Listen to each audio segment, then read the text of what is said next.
Bismillahirrahmanirrahim. Assalamualaikum warahmatullahi wabarakatuh.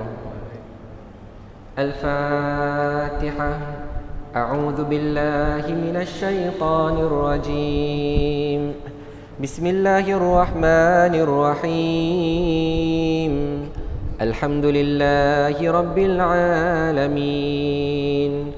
Ar-Rahmanir Rahim. مالك يوم الدين إياك نعبد وإياك نستعين اهدنا الصراط المستقيم صراط الذين أنعمت عليهم غير المغضوب عليهم ولا الضالين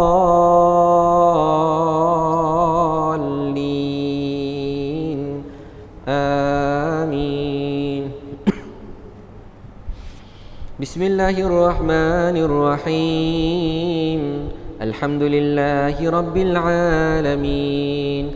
Wassalatu wassalamu ala asyrafil anbiya'i wal mursalin wa ala alihi wa sahbihi ajma'in. Allahumma rabbana zidna ilman nafi'a warzuqna fahman wasi'a. اللهم افتح علينا حكمتك وانشر علينا من خزائن رحمتك يا أرحم الراحمين. رب اشرح لي صدري ويسر لي أمري واحلل عقدة من لساني يفقه قولي. اللهم يا معلم آدم علمنا ويا مفهم سليمان فهمنا. اللهم فقهنا في الدين وعلمنا التأويل. آمين آمين والحمد لله رب العالمين. Alhamdulillah wassalatu wassalamu ala Rasulillah. Tuan-tuan dan puan-puan yang dirahmati Allah Subhanahu wa taala, pertama sekali marilah sama-sama kita panjatkan kesyukuran kepada Allah Subhanahu wa taala. Kerana pada malam ini alhamdulillah, syukur pada Allah Subhanahu wa taala.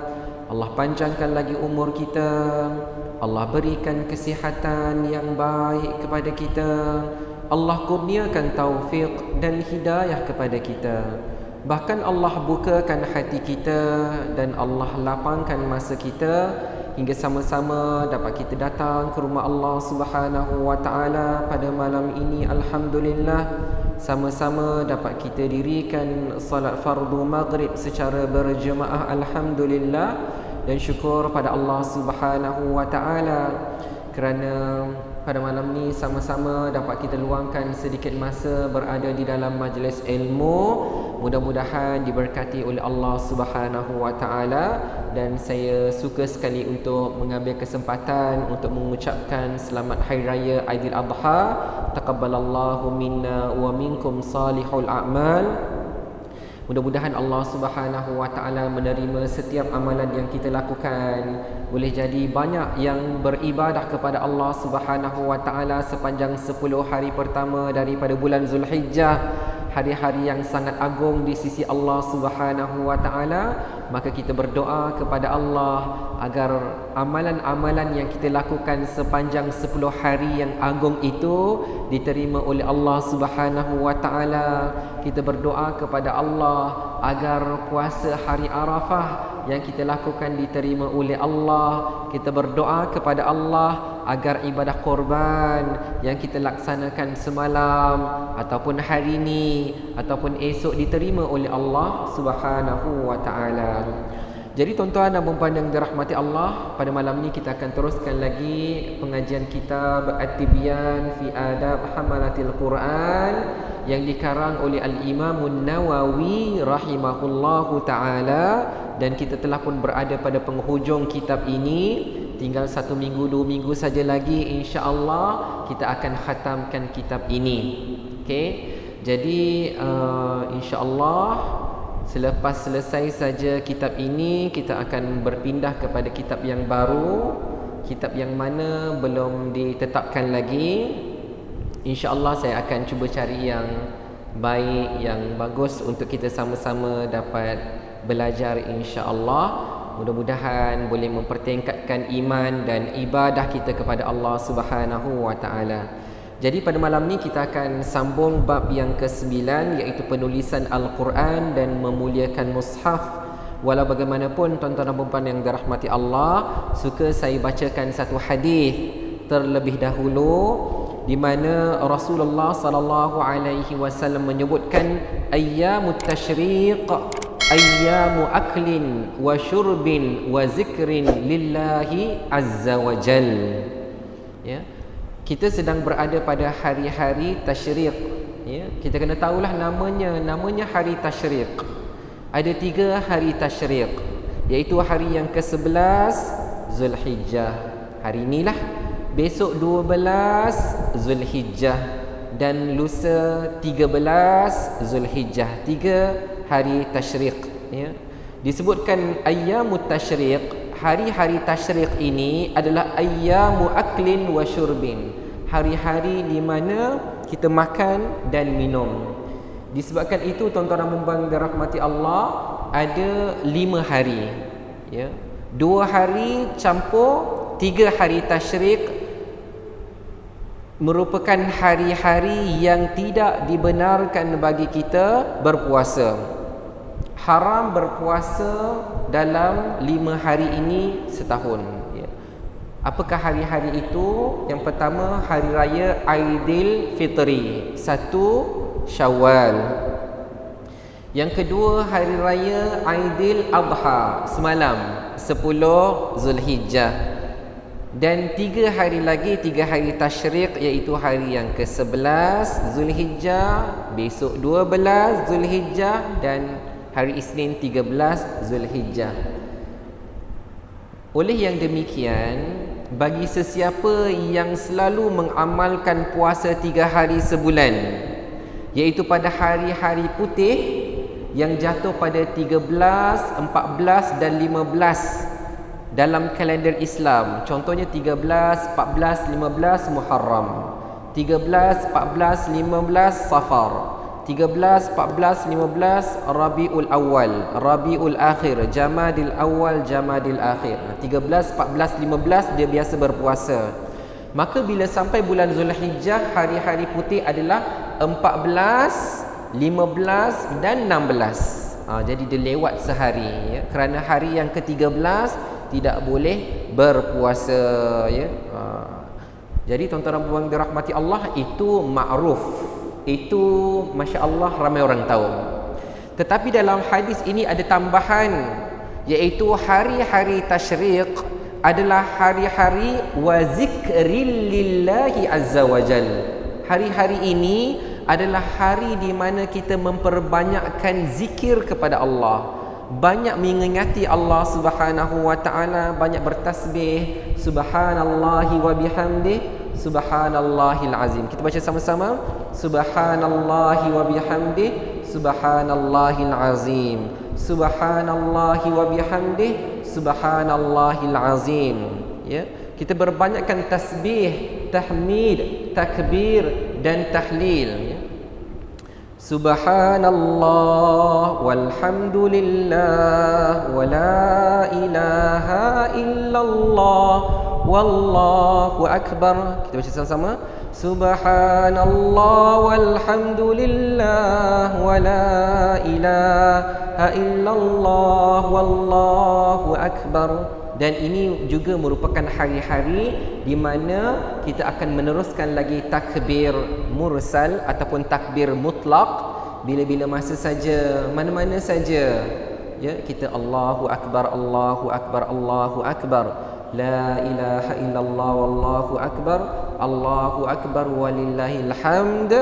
Dan kita juga menjaga takbir muqayyad. Jaga juga takbir muqayyad, iaitu takbir yang dilakukan sejurus selepas mendirikan solat. Tidak kira sama ada solat fardu maupun solat sunat. Macam tadi, lepas solat sunat ba'diyah maghrib, kita Allahu akbar, Allahu akbar, Allahu akbar, la ilaha illallah wallahu akbar, Allahu akbar walillahil hamd. Nanti malam karang kita solat sunat witir, kita takbir. Esok kita solat sunat duha, kita takbir. Selepas solat itu dinamakan takbir muqayyad. Takbir yang dilakukan selepas solat fardu maupun solat sunat. Sama ada solat secara berjemaah ataupun solat sorang-sorang.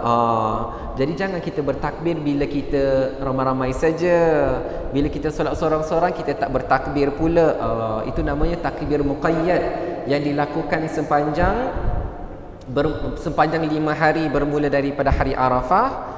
9 Zulhijjah, subuh, zuhur, asar, maghrib, isya. Semalam 10 Zulhijjah, subuhnya, solat hari rayanya, solat Jumaatnya, asar, maghrib, isya. Hari ini subuh, zuhur, asar, maghrib, isya. Esok subuh, zuhur, asar, maghrib, isya. Dan pada hari Isnin, iaitu hari ke-13 Zulhijjah, subuh, zuhur dan asar saja.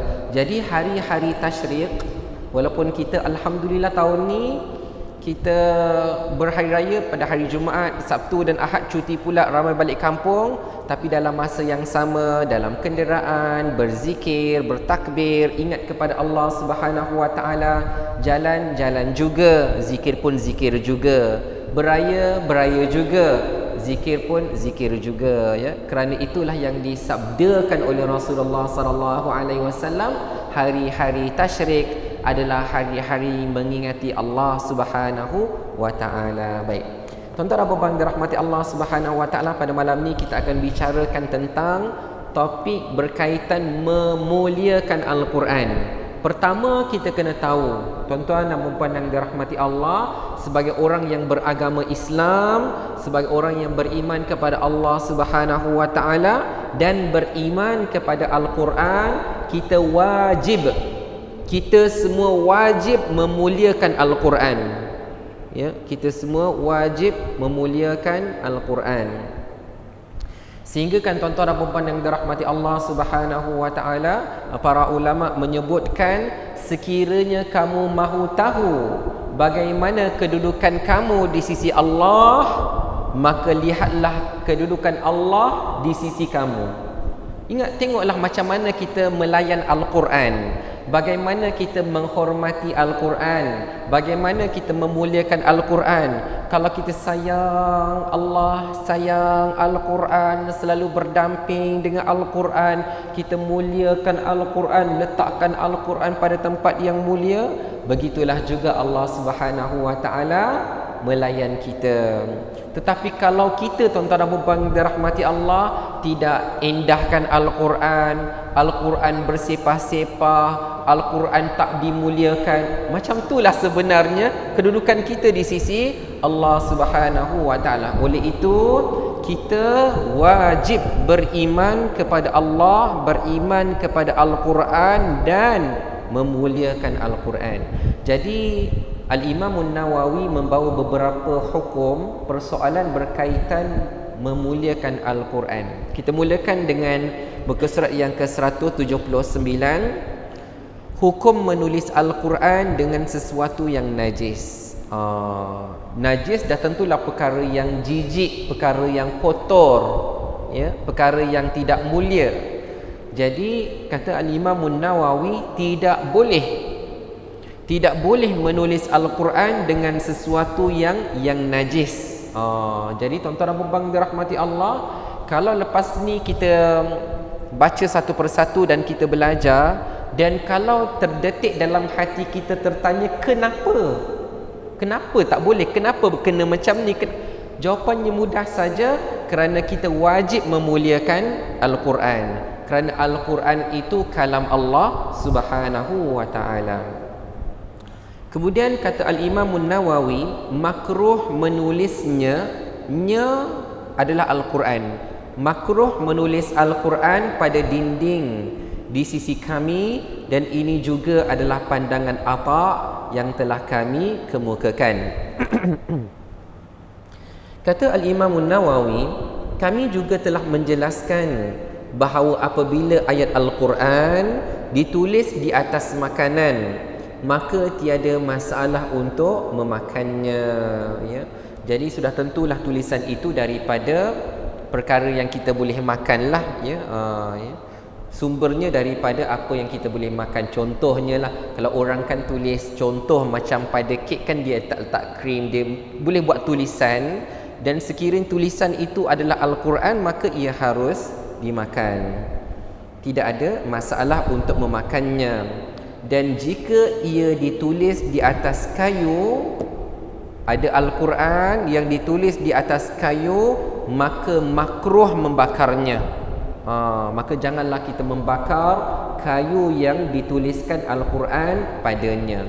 Jadi kalau orang kata kenapa ni makruh, kenapa ni tak boleh, kenapa begini, maka jawapannya mudah saja, kerana Al-Quran itu kalam Allah Subhanahu wa taala dan kita wajib memuliakannya. Baik. Kemudian ada topik kewajipan memelihara dan menghormati mushaf. Baik. Tuan-tuan dan puan yang dirahmati Allah, suka saya nak tambah sikit, bila kita baca buku ini dan kita dapati ada tajuk-tajuk. Sebenarnya tajuk itu bukan daripada Al-Imam Nawawi rahimahullahu taala. Dalam kitab At-Tibyan yang asal dia cuma teks saja. Cuma pentahqiq ataupun orang yang menterjemahkan, dia nak memudahkan kita, dia buat perenggan ada topik, ada perenggan ada topik, supaya mudah untuk kita fokus, ya. Baik. Ulama Islam bersepakat akan kewajipan memelihara dan menghormati mushaf. Jadi itu dia punya poin utama. Kita sebagai orang yang beriman, orang yang beragama Islam, wajib memelihara dan menghormati mushaf, ya, Al-Quran. Ulama mazhab kita dan ulama yang lain berkata, ini hati-hati tuan-tuan dan puan dirahmati Allah, sekiranya seorang Muslim mencampaknya ke dalam kotoran, campakkan Al-Quran ke dalam kotoran, campakkan mushaf ke dalam kotoran najis dan sampah sarap, wal'iyadzubillah, na'udzubillah min dzalik, kita memohon perlindungan daripada Allah Ta'ala daripadanya, maka perbuatan itu maka menjadikan orang tersebut jatuh kafir. Jadi tuan-tuan dan puan yang dirahmati Allah, tak boleh, ya, seseorang itu memperlakukan mushaf sedemikian. Tak boleh campakkan ataupun buang mushaf ke dalam tempat yang kotor, sampah, ya. Jadi para ulama menambah, yang tidak boleh itu sekiranya dia dalam keadaan sedar, dia tahu dia dalam keadaan sengaja, itu tidak boleh. Jadi dalam Islam ini dia ada beberapa perkara lah yang kadang-kadang diberikan pengecualian.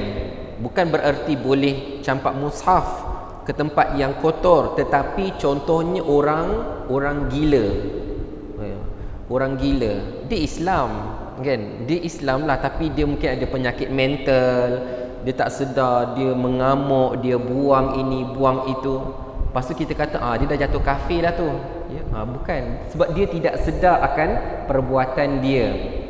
Ataupun tuan-tuan dan puan yang dirahmati Allah, sekiranya seseorang itu dipaksa, ini kalau kisah yang zaman-zaman dahululah, di mana bila mereka sangat benci kepada agama Islam, mereka akan betul-betul hinakan agama Islam dan mereka akan memaksa orang-orang Islam untuk mencampakkan Al-Quran. Kalau tidak, mereka akan ugut untuk bunuh dan sebagainya. Kalau dipaksa, maka itu terkeluar daripada hukum ini, ya. Jadi tuan-tuan dan puan dirahmati Allah, seseorang itu jatuh kafir sekiranya dia mencampakkan Al-Quran ke dalam kotoran dan sampah sarap dalam keadaan dia sengaja buat begitu dan dalam keadaan dia sedar perbuatan dia.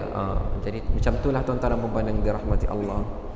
Jadi sebab itu, ya, kalau tuan-tuan dan puan yang dirahmati Allah mungkin pernah ingat, ya, kalau yang menghadiri kuliah tafsir Al-Quran yang dipimpin oleh Al-Fadil, tuan guru kita, Datuk Ustaz Abdul Rahim, dia ada sebutkan di antara sihir, ya, antara sihir yang adalah orang yang buat cara sihir itu mereka akan menghina mushaf.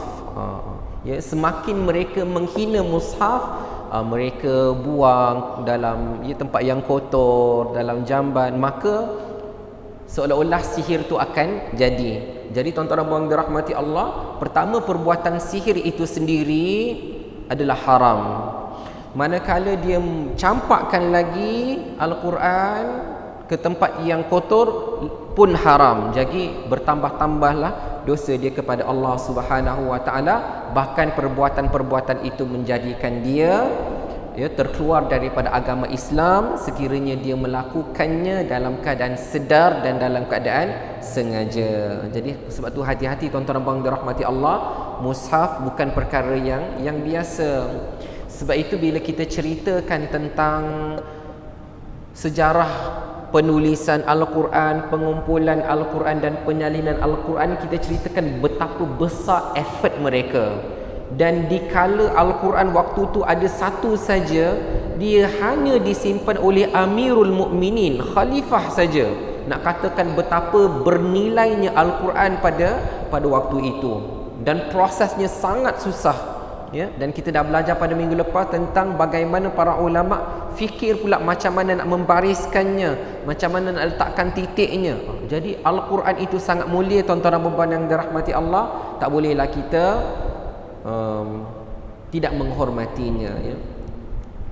Kemudian tuan-tuan dan puan dirahmati Allah, mereka berkata lagi haram, ni hati-hati ya, haram menjadikan mushaf sebagai bantal. Apa maksud bantal? Kita letakkan Quran itu, bila kita nak baring, kita jadikan dia sebagai pelapik kepala kita. Tak boleh tuan-tuan dan puan dirahmati Allah. Haram berarti kalau kita buat berdosa. Ya, perbuatan itu berdosa. Dan apa maksudnya lagi? Sekiranya kita melihat ada orang melakukannya, kita wajib amar ma'ruf dan nahi mungkar. Itu mungkar, itu benda haram. Walaupun berlaku dalam masjid tuan-tuan dan puan dirahmati Allah, maka kita kena tegur perbuatan tersebut dan kita tak boleh membiarkannya. Kita reda saja. Tak apalah, dia penat kot. Tak boleh. Kita kena tegur.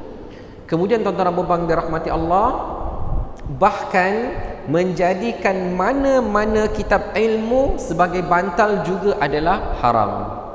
Okay. Jadi tuan-tuan dan puan dirahmati Allah, mudah-mudahan perkara ini jelas buat kita. Perkara ini jelas buat kita. Sebab tu tuan-tuan dan puan dirahmati Allah, terutamanya kita yang datang ke masjid, kita dah tentulah belajar ilmu agama. Sama ada belajar hadis ke, sirah ke, fiqh ke, kitab-kitab kita itu mengandungi ayat-ayat Al-Quran, maka kita kena pastikan kemuliaannya, kedudukannya. Baik. Saya cuma nak tambah dekat sini tuan-tuan dan puan yang dirahmati Allah, sekiranya kita pergi ke tempat orang, kerana insya-Allah kita dekat negara kita, kita dapati orang-orang kita alhamdulillah jagalah menghormati kitab, menghormati Al-Quran, jangan letakkan di atas lantai. Tetapi tuan-tuan dan puan dirahmati Allah, sekiranya kita pergi luar negara, ya. Dan negara yang biasa kalau kita pergi ni, contohnya Arab Saudi lah, ya. Kalau kita pergi ke Masjidil Haram ataupun Masjid Nabawi, kan, dan tiba-tiba kita dapati orang-orang Arab, orang-orang Arab, mereka tu letak je dekat lantai, kita angkatkan tuan-tuan dan puan dirahmati Allah, ya. Simple je, kita kata la, kita kata la tu janganlah, ya. Tak, jangan letakkan, jangan biarkan Al-Quran itu terbiar saja di atas lantai. Sebab kita kena ada sensitivity, kita kena rasa sensitif tuan-tuan dan puan dirahmati Allah, ya. Sebab itulah cerminan bagi kita bagaimana kita di sisi Allah Subhanahu wa taala. Kalaulah kita tengok Al-Quran orang campak, biarlah. Kalaulah kita nampak ada orang bakar Al-Quran, biarlah. Kita macam tak kisah. Macam itulah kedudukan kita di sisi Allah Subhanahu wa taala. Kalau orang memperlakukan kita, biarlah.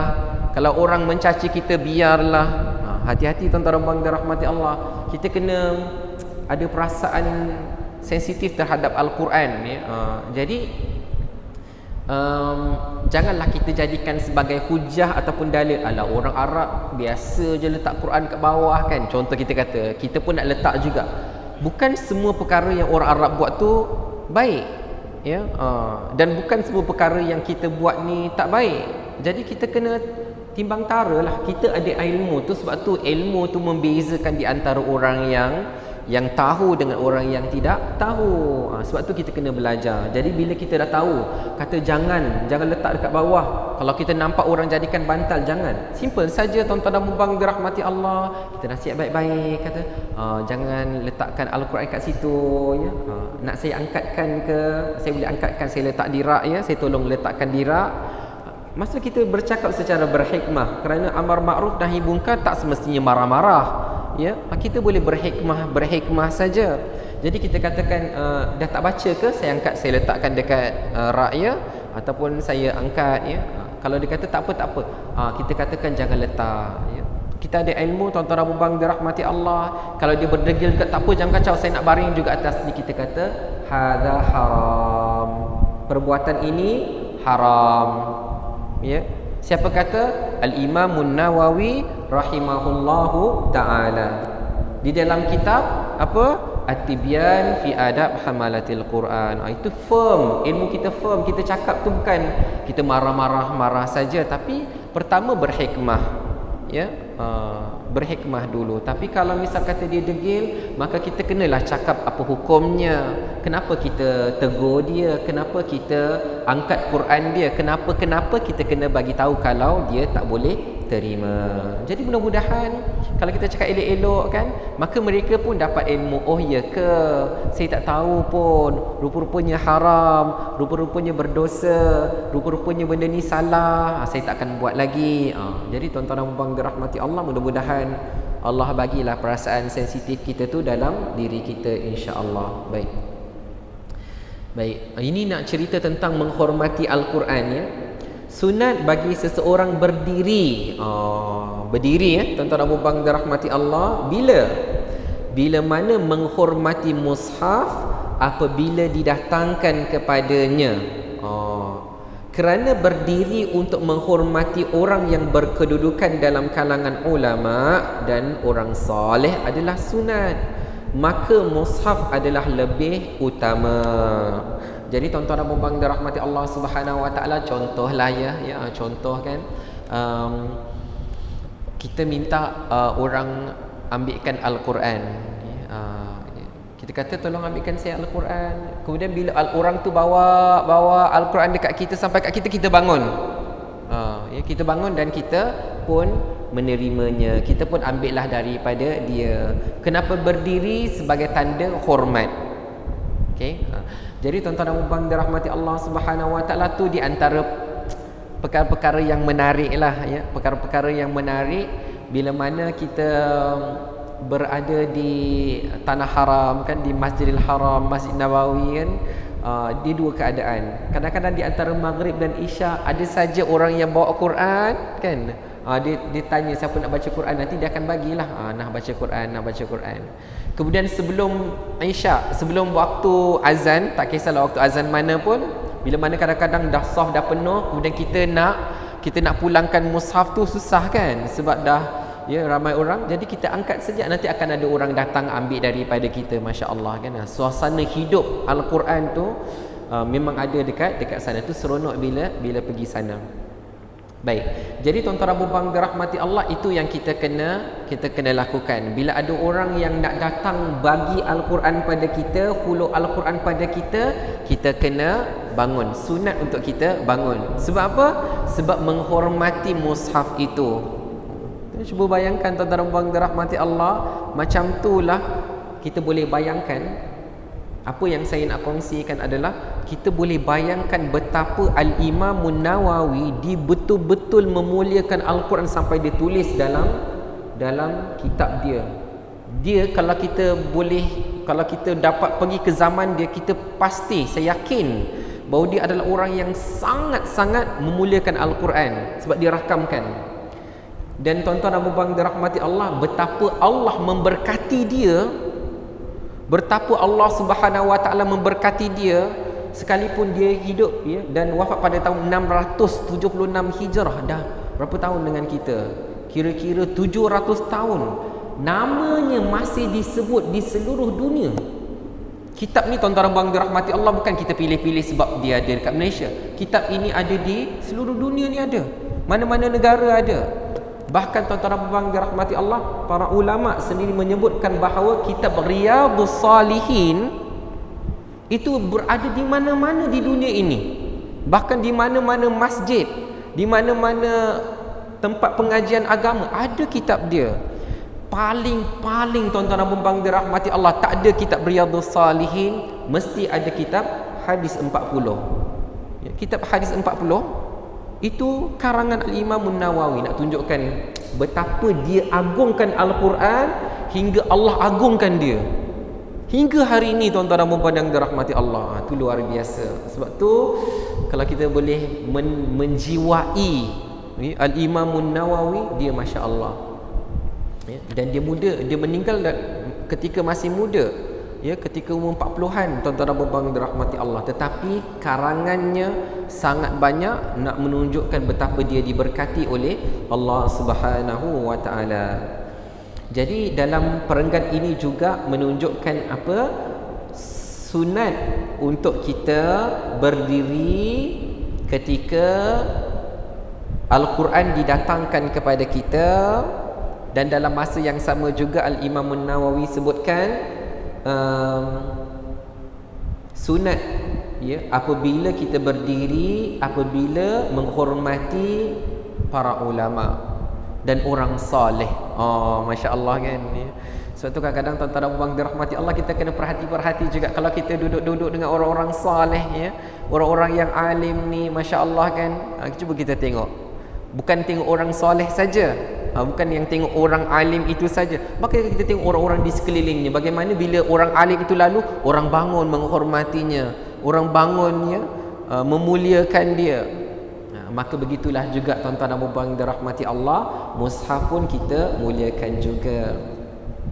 Kata Al-Imam An-Nawawi, aku juga telah membentangkan dalil-dalil terhadap sunat berdiri ini dalam juzuk yang aku kumpulkan. Baik, tuan-tuan dan puan dirahmati Allah Subhanahu wa taala, satu lagi, ya, bagaimana kita memuliakan Al-Quran. Kita tengok amalan seorang sahabat ini.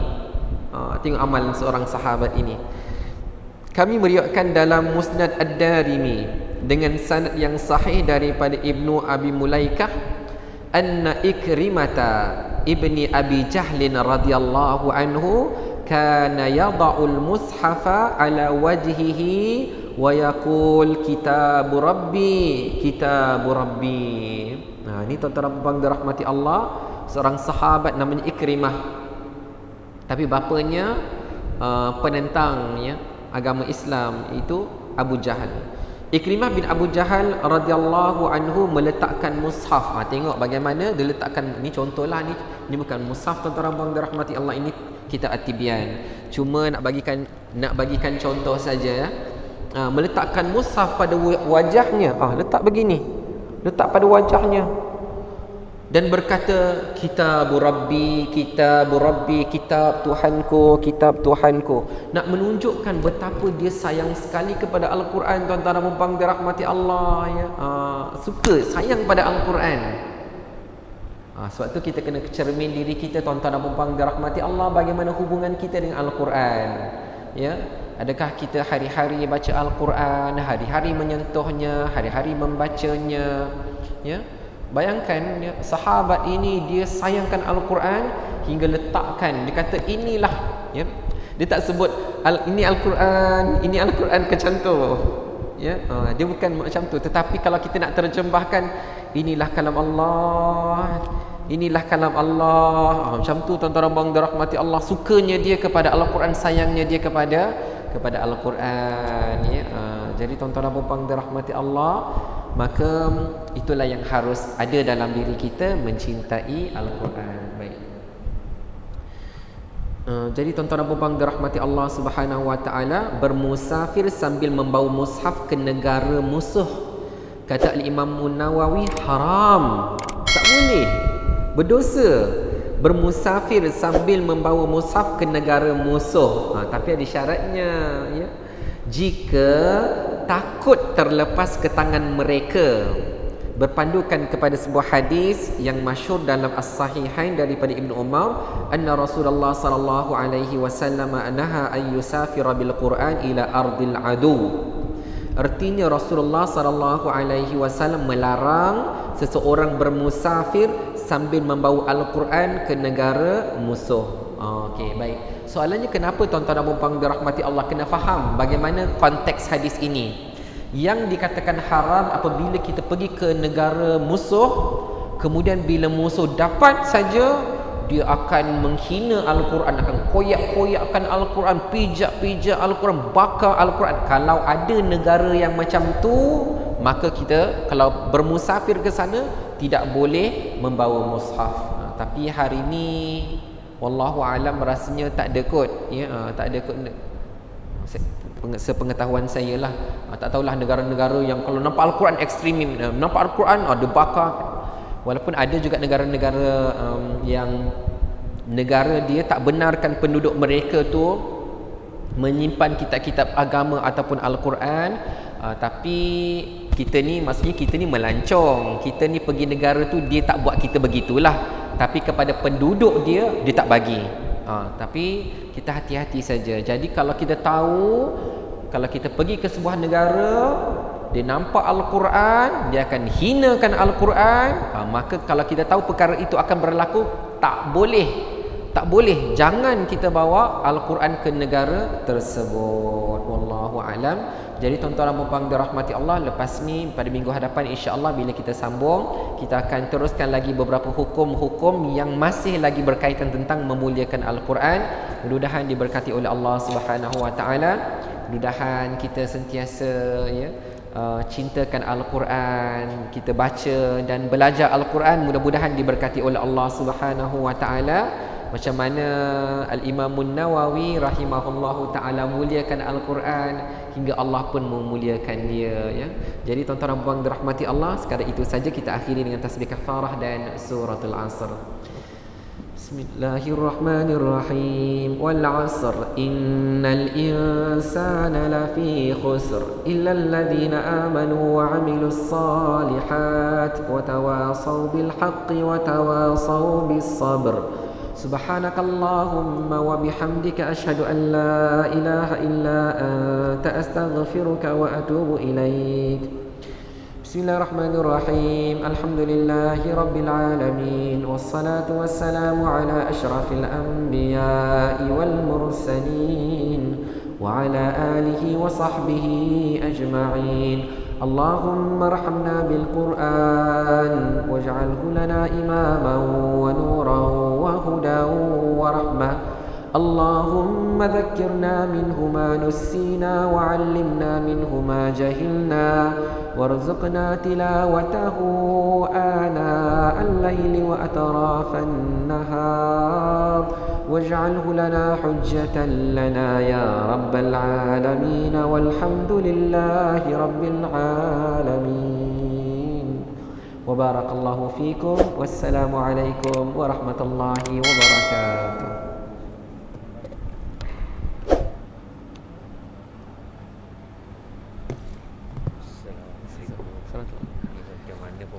Masya Allah, barakallahu fiik.